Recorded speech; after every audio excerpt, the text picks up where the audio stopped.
Bonjour à tous, aujourd'hui série de fonctions, on considère donc la série de fonctions définie sur R pour n entier naturel non nul. L'expression c'est x sur n fois 1 plus nx carré. Étudions la convergence simple et uniforme sur R. Comment va-t-on aborder le problème? Alors ici, en termes d'équivalent, au dénominateur, on a donc du n carré x2. Donc ça serait équivalent, on dit x sur n carré x2. Ça c'est intéressant parce que c'est terme d'une série donc, de Riemann convergente. Mais il faut encore qu'il reste le n ici, donc ça veut dire qu'on va considérer le cas 0 à part. Donc ici, quel que soit n appartenant à n étoiles, remarquez que fn de 0, c'est donc 0. Donc la somme, eh bien notre série de fonctions ici, Sn de x, elle vaut donc somme pour k allant de 0 à n de termes qui sont nuls, ça fait 0. Donc voilà, notre Sn de x vaut 0 quand x est égal à 0. Voilà, donc la somme converge en 0.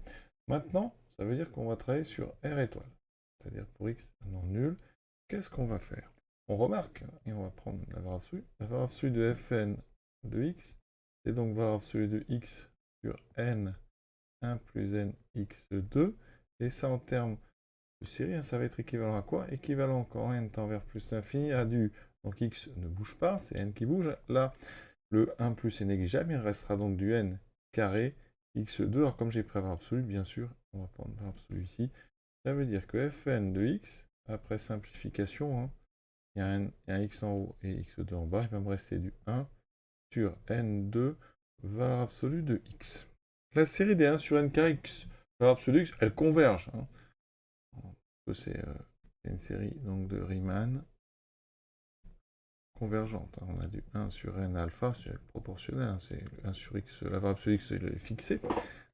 On a donc 1 sur n alpha avec alpha supérieur à 1. Donc on a bien ici le terme d'une série convergente, donc par équivalence, donc la série des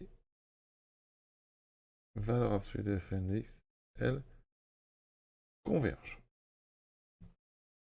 Donc ça veut dire que la série Sn de x converge, parce qu'elle est absolument convergente, donc convergente.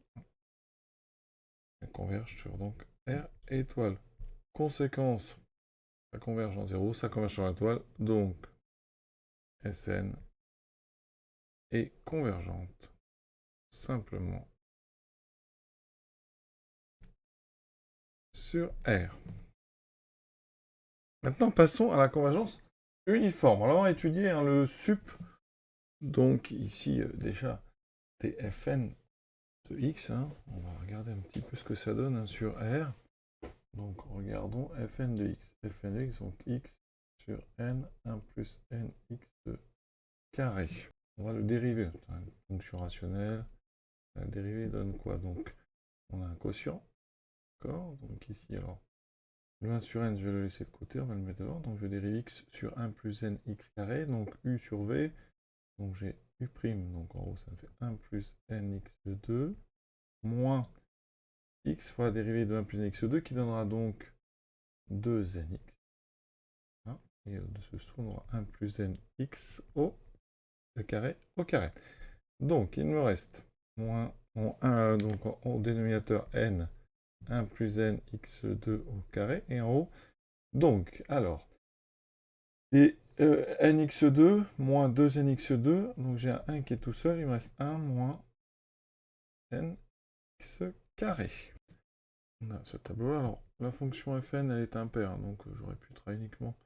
On va le mettre, on va le faire. Fn est impair sur R, d'accord? Donc ça permet de faire le tableau uniquement sur 0 plus l'infini. Voilà. Donc ça s'annule en quoi?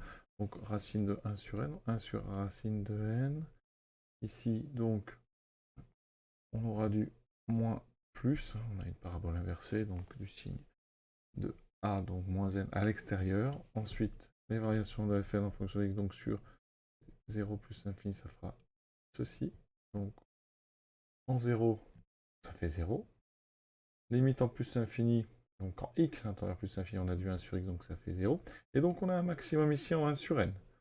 Donc je le calcule, fn de 1 sur, enfin en 1 sur racine de n, pardon. Ça me fait donc 1 sur, alors j'ai un n en bas, j'ai mon racine de n qui arrive. Ensuite, dans la parenthèse, j'ai nx2. Donc ça fait n fois 1 sur n, donc ça fait 1.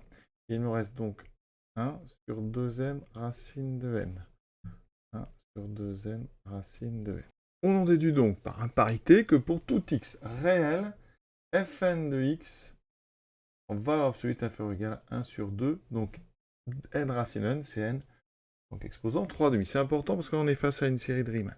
Alors je rappelle la définition de la convergence normale. On dit que la série de fonctions, donc somme des fn, converge normalement sur i. Si la série numérique, il n'y a plus de x dedans, la somme donc des normes infinies de fn, donc c'est sup sur l'intervalle de i, est convergente. C'est ce qu'on vient de faire là, vous voyez.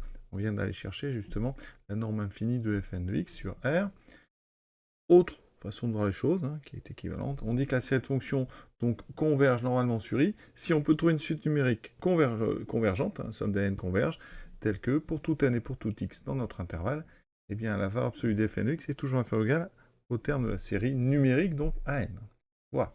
Donc ici, on peut utiliser les deux. On a trouvé ici une série numérique donc, qui est convergente parce que c'est une série de Riemann, hein, avec un alpha égale à 3,5. Donc ça, hein, ici, en fait, c'est du n égale 1 sur 2 puissance 3, enfin 2 fois n puissance 3,5.